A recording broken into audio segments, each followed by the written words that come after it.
Sabe aquela sensação, aquela briga interna, quase uma guerra que acontece dentro da gente? De um lado, o corpo pedindo, implorando por uma pausa. E do outro, a mente, que simplesmente não para, que se recusa a desligar. É sobre esse conflito que a gente vai conversar hoje. Essa frase resume tudo, né? É o ponto de partida para a gente entender um tipo de exaustão que, olha, vai muito além de um simples cansaço físico. Tá, mas como é que essa batalha se desenrola no dia a dia? É uma guerra que acontece em duas frentes ao mesmo tempo, a física e a mental. O corpo é sempre o primeiro a dar o sinal de alerta. E ele não mente, de jeito nenhum. O peso não é só uma metáfora, não. É um peso físico mesmo, nos ombros, uma tensão que não vai embora, e aquele sono que não descansa, que mal arranha a superfície do cansaço. E aí é que está o grande paradoxo. Enquanto o corpo anseia por silêncio, por paz, a mente está a 1000 por hora, repassando listas de tarefas, preocupações, planos, sem parar um segundo sequer. E essa atividade mental não é nada passiva. Pelo contrário, a mente se transforma numa espécie de chefe implacável. Ela cobra, ela pressiona, ela exige, mesmo quando as reservas de energia já estão lá no vermelho. Aí começa aquele ciclo vicioso terrível. O dia mal começou e a sensação já é de esgotamento total. O sono da noite não adiantou nada e a energia já começa no limite. E esse cansaço, claro, se arrasta pelo dia todo. A produtividade despenca, conseguir se concentrar vira um esforço gigantesco. Cada pequena tarefa parece que exige uma energia que a gente simplesmente não tem mais, o que só alimenta mais e mais a exaustão. E o ciclo se fecha da forma mais cruel.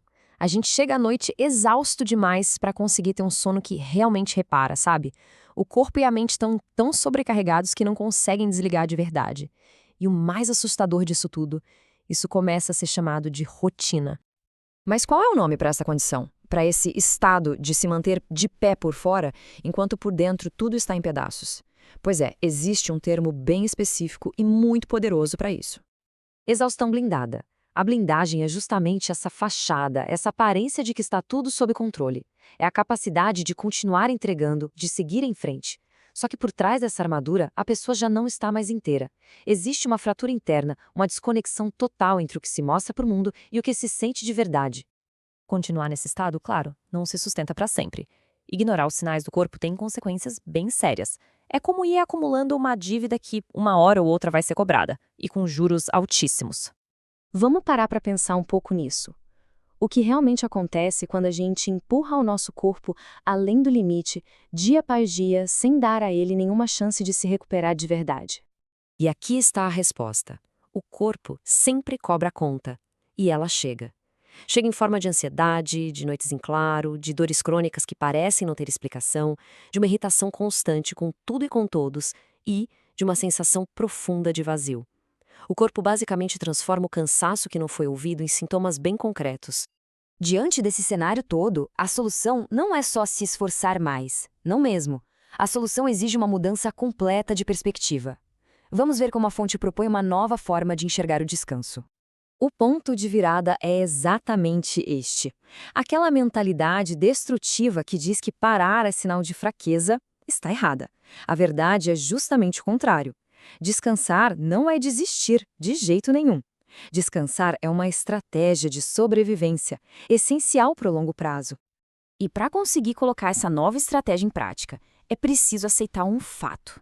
Uma verdade fundamental sobre os nossos próprios limites e prioridades. Uma verdade que pode ser meio difícil de engolir no começo, mas que no fundo é libertadora. E a verdade é essa.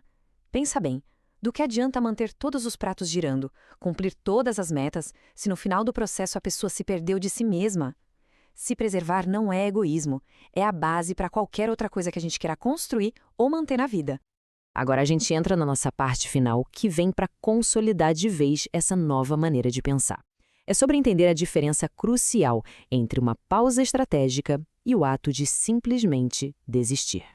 Essa analogia com o GPS é perfeita, né? Quando a gente pega o caminho errado, ele não desiste da viagem. Ele simplesmente diz, recalculando a rota. Fazer uma pausa é exatamente isso. É se dar uma chance de reavaliar tudo, encontrar um caminho mais saudável, mais sustentável. E a gente termina com esse pensamento que é muito poderoso. A verdadeira força não está em aguentar tudo sem parar. Está em saber a hora de parar. Respeitar os próprios limites é o maior ato de prevenção contra um colapso. É a diferença entre se dobrar com o vento, como um bambu, e se quebrar. E talvez a pergunta final seja essa, né? O que estamos construindo? Uma resiliência de verdade ou só uma blindagem que um dia vai rachar?